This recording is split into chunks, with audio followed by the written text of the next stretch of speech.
Hey everybody, welcome back to another video. Today I'm going to be giving you guys a look at a Star Wars Resistance figure from the new show Star Wars Resistance, and this one is Torra Doza. So, really cool.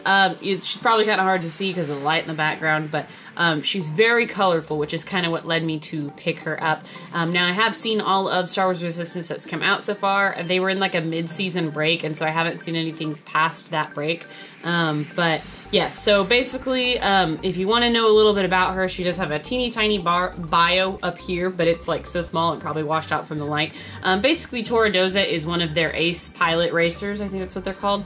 And yeah, she hasn't played a huge part, but towards the last episode before the season break, she was in like the full episode, so that was just something different. She's the daughter of the guy who runs the port, if you will.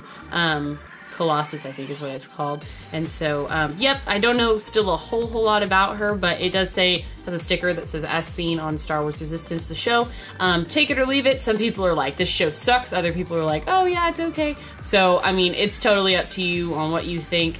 But a figure's a figure. Not saying that I want to collect absolutely every one of them, but some of them are neat, and it's kind of nice to get a couple in every like wave, if you will, or every like new Star Wars thing that comes out, even if you don't like it. But of course, it's your choice if you want to pick them up or not. They have raised the price of these figures. They're now $8 and something, which is absolutely ridiculous, which is why I won't be picking up probably too many more of these guys. I do have, which you've probably already seen, the Kaziona review, and then the Commander Pyre one. So she's the third one that I have so far.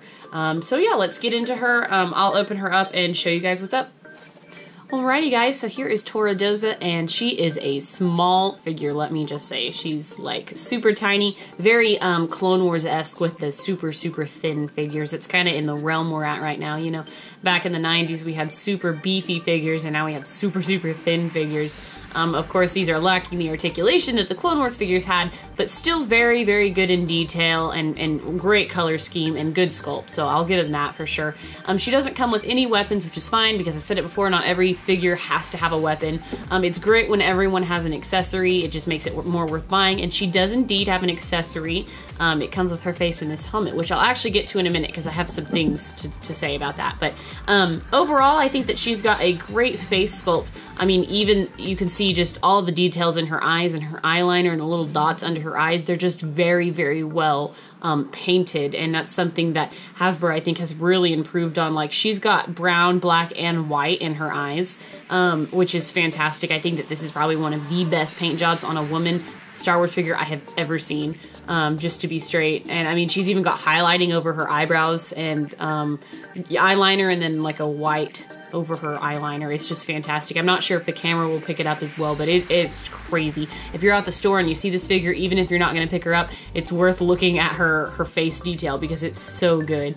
Her hair is also fun. It's in these like little space buns, and it looks like this piece on her chest is kind of movable. It's made out of a softer plastic, which is kind of interesting. And her arms, of course, move side to side, and her head is on a ball joint, and her hips move, and that's all we get. But her flight suit is really colorful. It's blue and orange for the most part, but just like very bright. I think it's kind of cool. Now, there aren't as many details on the figure's suit as there are even on this picture here in comparison. They did leave out some things, but it is such a small figure. But I'm really pleased with the face detail in this. I think it's fantastic. So there's kind of a look. I also prefer when they do make 5-point of articulation figures that they bend the arms a little bit. It just gives it less of a static pose than when they're straight, you know, like the old vintage figures. And these arms are slightly bent. They're okay. But she doesn't have to hold out a weapon or anything, so it's fine. Honestly, the way that I display my 3 3/4 inch figures is all stagnant poses because I have so many of them. I usually can't put them into anything fancy. I do that for my Black Series figures, but so there's that. And then, like I said, she comes with this helmeted version of her head, which I know for a while when Hasbro released the Force Awakens figures, they started making these figures with helmets, and the visors like were completely solid and you couldn't see the face. I'm sure y'all know of them. And it was absolutely made me mad. I was like, why on earth would they do this? It's like they're reverting. So they have gone back and corrected that, and they don't do that anymore. Of course, what's really interesting is you get a separate head for this figure. Like, they take the time to sculpt in a full head and glue it inside this helmet, which is so weird. I'm like, for the amount of time that this took, I feel like they could have just sculpted an empty helmet.